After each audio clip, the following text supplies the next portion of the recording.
Hello everyone welcome back to my channel. आज এটা নতুন ভিডিঅ' লৈ আহিছোঁ।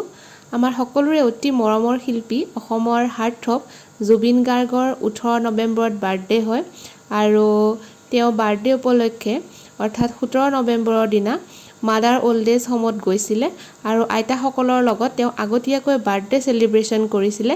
ইয়া তাৰে ফটো কিছুমান আপোনালোকৰ ওচৰত দাঙি ধৰিছোঁ। তেওঁ আইতাসকলৰ লগত অকমান সময় কটাইছিলে আৰু আইতাসকল খুব আনন্দিত হৈছিলে তেওঁক পাই। আমাৰ ফালৰ পৰাও জুবিন গাৰ্গলৈ আমাৰ হিয়া ভৰা শুভেচ্ছা জনালো তেওঁ বাৰ্থডে উপলক্ষে। আৰু আহকচোন তেওঁ বাৰ্থডে কেনেকৈ সেলিব্ৰেশন কৰিলে আৰু কেনেকৈ কেক কাটিলে আপোনালোকক দেখুৱাও।